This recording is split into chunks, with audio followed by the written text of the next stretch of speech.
ഉണ്ണിയമ്മേ കുമ്പടി വന്നു. ഈ വർഗീയ കക്ഷികളുമായി കൂട്ടുകെട്ടിന് ഈ പാണക്കാട്ട് പോയ ഉമ്മൻചാണ്ടിയും രമേശ് ചെന്നിത്തലയും പിന്നെ പാണക്കാട് തങ്ങളും പി കെ കുഞ്ഞാലിക്കുട്ടിയും ചേർന്ന് ഒരു കരാറുണ്ടാക്കി എന്ന് നിങ്ങൾക്ക് പറയാം. അതില്ലല്ലോ.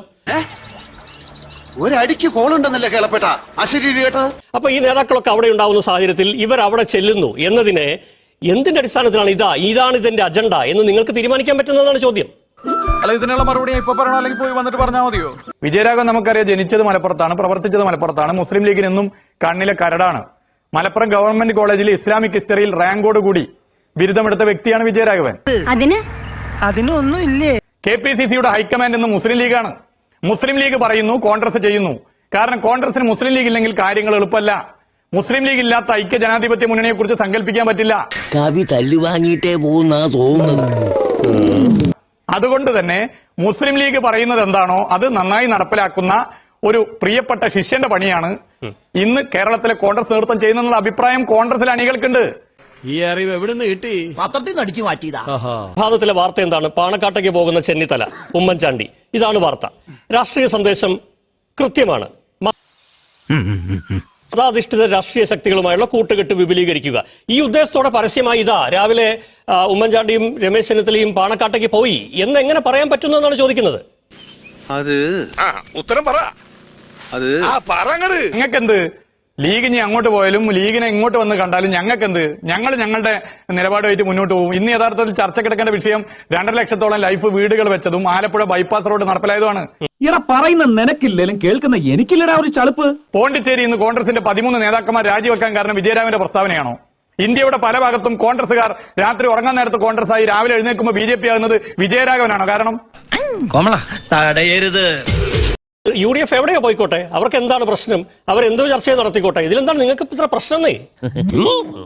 മുഖ്യമന്ത്രിയാണെങ്കിലും ശ്രീ വിജയരാഘവനാണെങ്കിലും ഇപ്പോൾ ശ്രീ റിയാസ് ഉൾപ്പെടെ CPM-ന്റെ എല്ലാവരും കഴിഞ്ഞ കുറച്ച് നാളുകളായി കാണിച്ചുകൊണ്ടിരിക്കുന്നതിന് ഇസ്ലാമോഫോബിയ എന്നല്ല, മുസ്ലിം ലീഗോഫോബിയ എന്നാണ് പറയേണ്ടത്. എന്തോ കുത്തി പറയുന്ന പോലെ എനിക്ക് ഫീൽ ചെയ്യുന്നുണ്ട് കേട്ടോ. കുത്തിയില്ലല്ലോ, കുത്താൻ പോണല്ലേ ഉള്ളൂ. UDF-നെ നയിക്കുന്നത് മുസ്ലിം ലീഗാണ് എന്നുള്ള ഒരു പ്രസ്താവന വന്നില്ലേ? UDF-നെ സംബന്ധിച്ചിടത്തോളം അതിലെ ഏറ്റവും പ്രധാനപ്പെട്ട ഒന്നാമത്തെ കക്ഷി, അതിലെ ഏറ്റവും പ്രധാനപ്പെട്ട രണ്ടാമത്തെ കക്ഷിയുടെ പരമോന്നത നേതാവായിട്ടുള്ള ഒരാളിനെ കാണുന്നതിന് വേണ്ടിയിട്ട് അവിടേക്ക് പോകുന്നു. അതിലെന്താണ് അസ്വാഭാവികമായിട്ടുള്ളത്? അതൊന്നും എനിക്കറിയാൻ മേല. ഇങ്ങനെ എന്തെങ്കിലുമൊക്കെ പറയുമ്പോഴേ എന്റെ മനസ്സിനൊരു സന്തോഷം ഉണ്ടാവുള്ളൂ. ഞാൻ എന്റെ സന്തോഷം നോക്കിയാ പോരെ. അപ്പോൾ അദ്ദേഹം തന്നെ, ശ്രീ റിയാസ് തന്നെ ഇവിടെ പറഞ്ഞത് ഈ വലിയ കക്ഷി ചെറിയ കക്ഷി അങ്ങോട്ട് തേടി പോകുന്നതിലുള്ള അസ്വാഭാവികതയെ പറ്റിയാണ് പറഞ്ഞത്. മൈനോറിറ്റിക്ക് പ്രാധാന്യം നൽകേണ്ട എന്നാണ് അദ്ദേഹം പറയുന്നത്.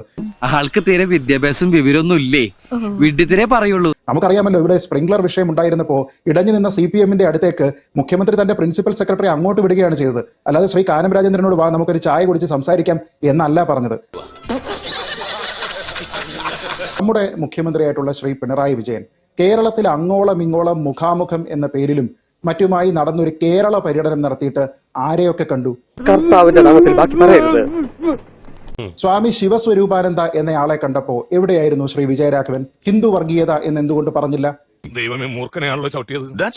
ബിഷപ്പ് മാർ ഗ്രിഗോറിയോസിനെ കണ്ടില്ലേ? അപ്പോ എന്തുകൊണ്ട് ക്രിസ്ത്യൻ വർഗീയത എന്ന് പറഞ്ഞില്ല? ബിഷപ്പ് മാർ തിയോഡോഷ്യസിനെ കണ്ടില്ലേ? അപ്പോ എവിടെയായിരുന്നു വിജയരാഘവൻ? WME ചർച്ചിന്റെ ചർച്ച് ഓഫ് ഗോഡ് എന്ന് പറയുന്നതിന്റെ OM രാജുക്കുട്ടി അദ്ദേഹത്തിനെ ക്ഷണിച്ച് കണ്ടപ്പോ അവിടെ എവിടെയായിരുന്നു വിജയരാഘവൻ? കാന്തപുരം AP അബൂബക്കർ മുസ്ലിയാറുമായിട്ട് കൂടിക്കാഴ്ച നടത്തിയില്ലേ? പേഴ്സണലായിട്ട് അബൂബക്കർ മുസ്ലിയാരുടെ മകനെ പിറ്റേന്ന് ചർച്ചയ്ക്ക് ക്ഷണിച്ചില്ലേ? അപ്പോ എവിടെയായിരുന്നു വിജയരാഘവൻ? ഇങ്ങനെ പോയാൽ സംഗതി കുഴയും. ശരി. EK സുന്നി വിഭാഗത്തിന്റെ ഉമർ ഫൈസി വന്നില്ലേ? ഉമർ ഫൈസിയുമായിട്ട് കൂടിക്കാഴ്ച നടത്തിയിരുന്ന സമയത്ത് വിജയരാഘവൻ എവിടെയായിരുന്നു? കഴിഞ്ഞോ? ഇല്ല സാർ, ഇതൊരു അന്ത്യമില്ലേ. CSI സഭാ ബിഷപ്പ് റോയ്സ് വിക്ടറുമായിട്ട് ചർച്ച നടത്തിയപ്പോൾ എവിടെയായിരുന്നു?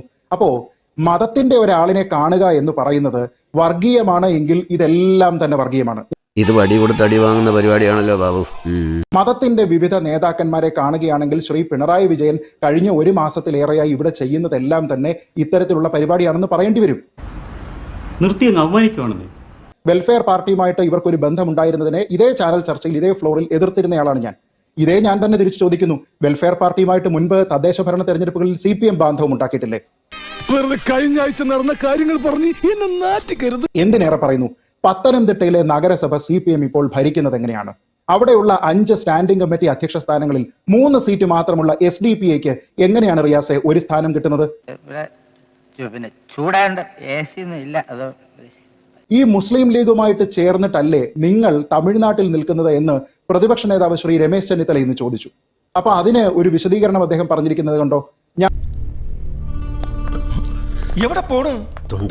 വെള്ളം കുടിക്കും. ഞങ്ങൾക്ക് അവിടെ യാതൊരു വിധത്തിലുള്ള അലയൻസും അവിടെ മുസ്ലിം ലീഗുമായിട്ട് തമിഴ്നാട്ടിലില്ല.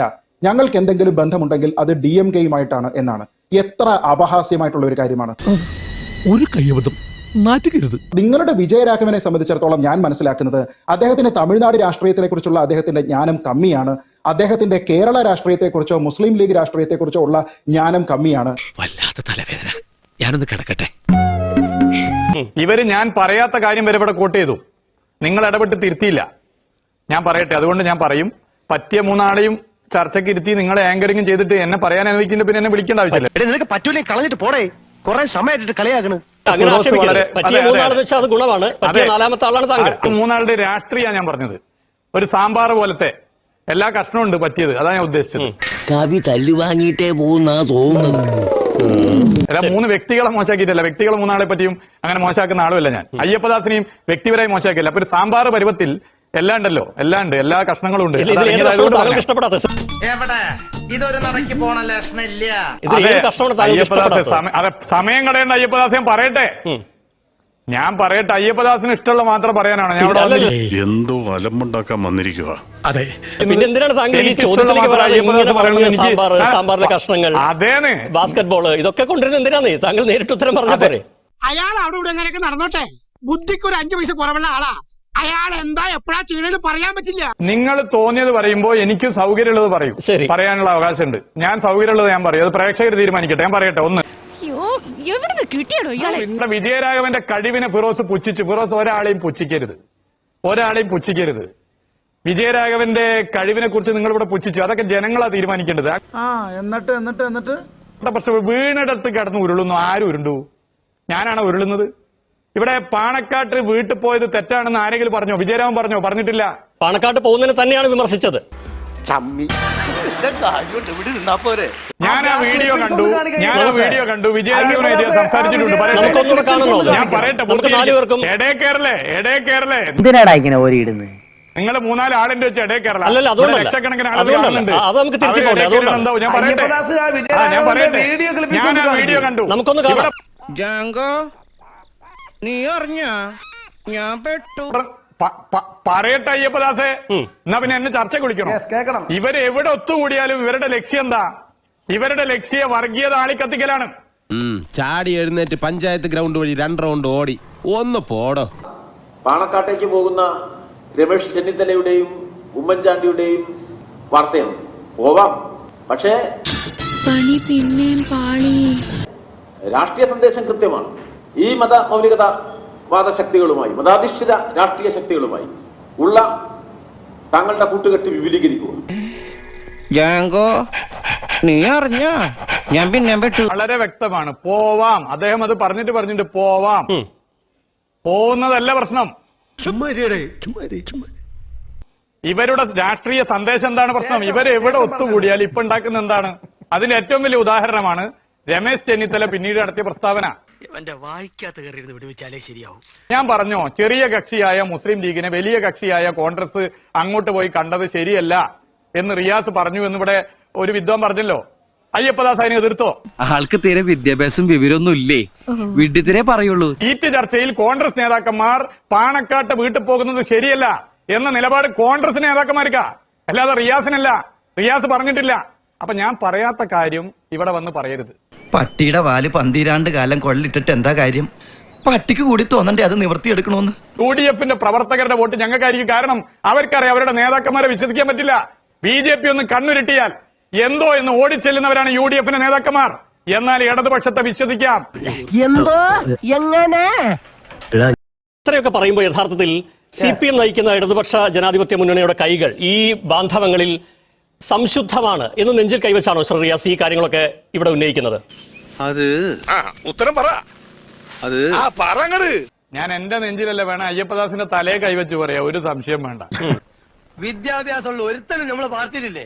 ഏതെങ്കിലും തരത്തിൽ ഏതെങ്കിലും ഒരു പഞ്ചായത്ത് മെമ്പറോ വാർഡ് മെമ്പറോ ഇടതുപക്ഷ ജനാധിപത്യ മുന്നണിയുടെ നയത്തിന് വിരുദ്ധമായ നിലപാടെടുത്തിട്ടുണ്ടെങ്കിൽ തിരുത്തിയിട്ടുണ്ട്, നടപടി എടുത്തിട്ടുണ്ട്. ഞങ്ങൾ ഇവിടെ നടപടി എടുത്തിട്ടുണ്ടോ? മാട്ടൂലിലുണ്ടോ ശ്രീ? ഇങ്ങനെയാണെങ്കിൽ ഞാൻ കളിക്കല്ല, ഞാൻ നേരെ ചിറാപുഞ്ചിയിൽ പോയി മണൽ വിൽക്കാൻ പോകുന്നു. പ്രേക്ഷകർക്കറിയാം അയ്യപ്പദാസ്. അതെ, ഇതുണ്ടെങ്കിൽ ഇനി അയ്യപ്പദാസ് ഇതിൽ സംശയം ഉണ്ടെങ്കിൽ LDF കൺവീനർക്ക് ഒരു എഴുത്ത് എഴുതൂ. ഇറ പറയുന്ന നിനക്കില്ലേലും കേൾക്കുന്ന എനിക്കില്ലടാ ഒരു ചളുപ്പ്. അതെ, ഞാൻ ഈ ചർച്ചയിൽ ഉറപ്പിച്ചു പറയുന്നു അയ്യപ്പദാസെ കേട്ടോ, SDPIയുടെയോ RSSന്റെയോ വെൽഫെയർ പാർട്ടിയുടെയോ വോട്ട് ഞങ്ങൾക്ക് ഈ തെരഞ്ഞെടുപ്പിൽ വേണ്ട. അല്പം മുമ്പ് ശ്രീ PK ഫിറോസിനോട് മറ്റുള്ള ആൾക്കാരെ പുച്ഛിക്കരുത് എന്ന് പഠിപ്പിച്ചയാളാണ് ശ്രീ റിയാസ്. അതെ അതെ. എന്നിട്ട് അദ്ദേഹം എന്നെ പറ്റി പറഞ്ഞ എന്തൊക്കെയാണെന്ന് കേട്ടോ. ആദ്യം വിദ്വാൻ, അത് പരിഹാസ രൂപേണയാണ് പറയുന്നത്, വിദ്വാൻ. എന്റെ നമ്പറായി, എനിക്കുള്ളത് മേടിച്ചിട്ട് വരാം. രണ്ടാമത് അയാളോട് പോയി അന്വേഷിക്കാൻ അല്ലെങ്കിൽ ഫേസ്ബുക്കിൽ പോസ്റ്റ് ഇടാൻ എന്ന് പറഞ്ഞു. മൂന്നാമത് ഞാൻ BJP കാരനാണ് എന്ന് ആരോപിച്ചു. എന്താ ഉറക്കം വരുന്നു. പിന്നെ ആദ്യം സാമ്പാർ, എല്ലാവരും സാമ്പാറിന്റെ കഷ്ണങ്ങളാണ്. ശ്രീ റിയാസ്, ആ സാമ്പാറിനെ ഒന്ന് ഇളക്കുന്നതിന് വേണ്ടിയിട്ട് ശക്തിയായ ഒരു ചട്ടുകമായിട്ടാണ് താങ്കളെ ക്ഷണിച്ചതെന്ന് കരുതിയാൽ മതി. പക്ഷെ പെർഫോമൻസ് കണ്ടപ്പോൾ ഈർക്കിലിയായി പോയി. എന്ത് ചെയ്യും? സാമ്പാർ അങ്ങനെ തന്നെ ഇരിക്കും, അടുക്കി പിടിക്കുകയേ ഉള്ളൂ, നിവർത്തിയില്ല. കിട്ടിയാ? ഇല്ല, ചോദിച്ചു വാങ്ങിച്ചു പോവാ. അപ്പോൾ പിന്നീട് എന്തിനോ വേണ്ടി തിളയ്ക്കുന്ന സാമ്പാർ എന്ന് പറഞ്ഞ് ആത്മനിർവൃതി അടയാം, അത്രമാത്രം. എന്നെ കൊല്ലാതിരിക്കാൻ പറ്റുമോ? ഇനി രണ്ട്, താങ്കൾ ഇവിടെ പറഞ്ഞു ഞാൻ BJP ആണ് എന്ന് പറഞ്ഞു. വലിയ രീതിയിൽ പറയുന്നില്ല, കാരണം നമ്മളിത് എന്നും ചർച്ച ചെയ്യുന്നതാണ്. താങ്കൾ ഇത് തെളിയിക്കൂ.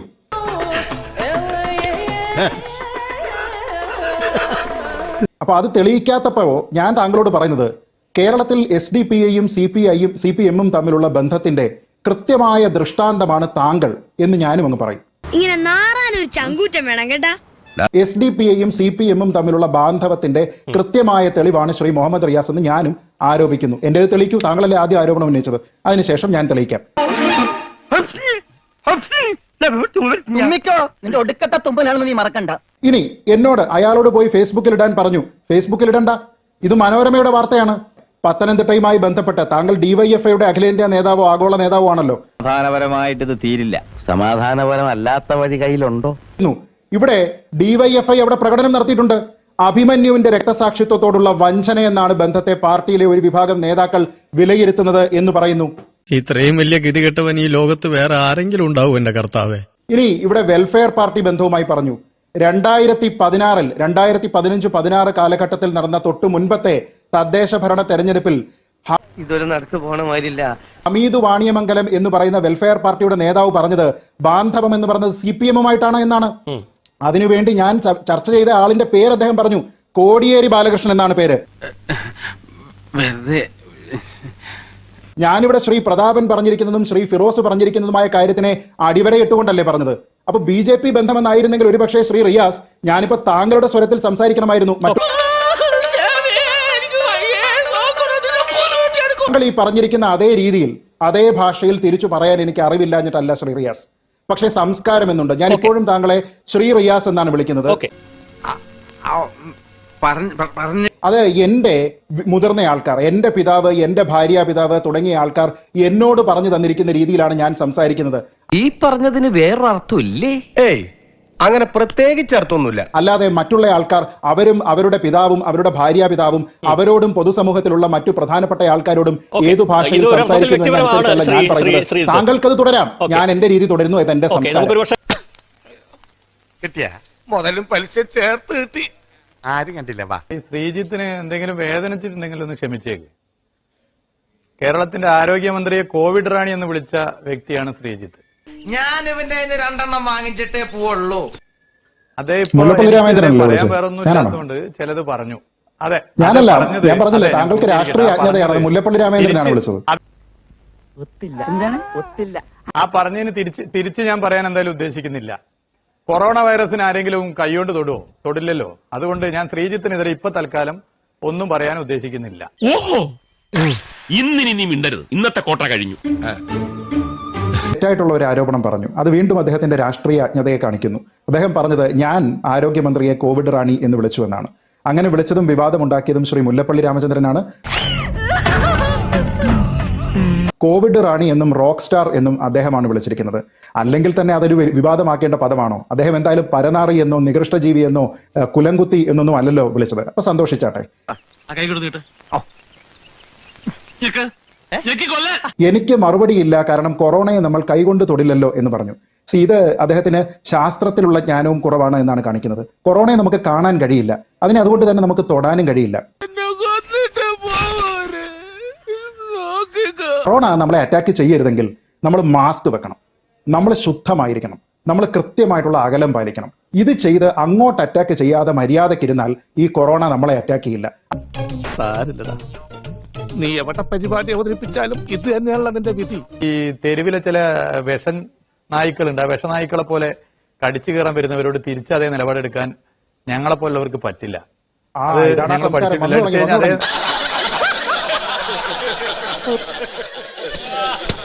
അതെ, ഞാൻ പറയട്ടെ, നിങ്ങളുടെ സംസ്കാരം എന്താണ്, നിങ്ങളുടെ രീതി എന്താണെന്നൊക്കെ ജനങ്ങൾക്കറിയാം.